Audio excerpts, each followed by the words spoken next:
Problem solution চ্যানেলে আপনাকে স্বাগত। বিহারের পর পশ্চিমবঙ্গ সহ মোট ১২টি রাজ্যে শুরু হতে চলেছে ভোটার এসআইআর। এই ভোটার এসআইআর জন্য আপনার প্রয়োজন পড়বে ২০০২ সালের ভোটার লিস্ট। এই ২০০২ সালের ভোটার লিস্ট আপনারা কিভাবে অনলাইন থেকে ডাউনলোড করবেন, আজকের এই ভিডিওটি সেই বিষয়ের ওপর। ডাউনলোড করার জন্য সর্বপ্রথম আপনাকে কোনো একটি ব্রাউজার ওপেন করতে হবে এবং সেখানে টাইপ করতে হবে voters.eci.gov.in। এটি লিখে সার্চ করলে ওয়েবসাইটটি ওপেন হয়ে যাবে। এই ওয়েবসাইটটির লিঙ্ক আমি নিচে ডেসক্রিপশনে দিয়ে দেবো। আপনারা সেখান থেকে সরাসরি এই ওয়েবসাইটে আসতে পারবেন। ওয়েবসাইটটি ওপেন হওয়ার পর ডান দিকে আপনারা একটি অপশন পেয়ে যাবেন, search your name in last SIR. ঠিক তার নিচে একটি অপশন পাবেন সিলেক্ট স্টেট বলে। এখান থেকে আপনারা যে কোনো রাজ্যের ২০০২ সালের ভোটার লিস্ট ডাউনলোড করতে পারবেন।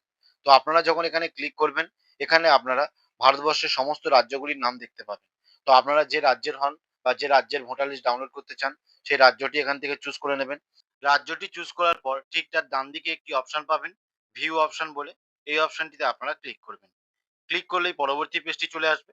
পরবর্তী পেজে আপনাদের জেলাটি চুজ করতে হবে। তো আপনাদের যে জেলাটি হবে সেই জেলার নামের উপরে আপনারা ক্লিক করবেন। ক্লিক করলেই পরবর্তী পেজটি চলে আসবে। পরবর্তী পেজ থেকে আপনাদের অ্যাসেম্বলি চুজ করতে হবে। আপনাদের যে অ্যাসেম্বলিটি হবে সেই অ্যাসেম্বলির নামের উপরে আপনারা ক্লিক করবেন। ক্লিক করলেই পরবর্তী পেজটি চলে আসবে। পরবর্তী পেজে আপনারা অনেকগুলো স্কুলের নাম দেখতে পাবেন। ২০০২ সালে আপনারা যে স্কুলে ভোট দিতেন সেই স্কুলের নামটি আপনারা খুঁজে নেবেন। সেই স্কুলের নামটি খুঁজে পাওয়ার পর ঠিক তার ডান দিকে একটি অপশন পাবেন ফাইনাল রোল বলে। এই ফাইনাল রোল অপশনটিতে আপনারা ক্লিক করবেন। ক্লিক করলেই এরকম একটি পপআপ শো হবে। সেখানে আপনারা কিছু ক্যাপচার কোড দেখতে পাবেন। ক্যাপচার কোডটি আপনারা দেখে এখানে টাইপ করে দেবেন।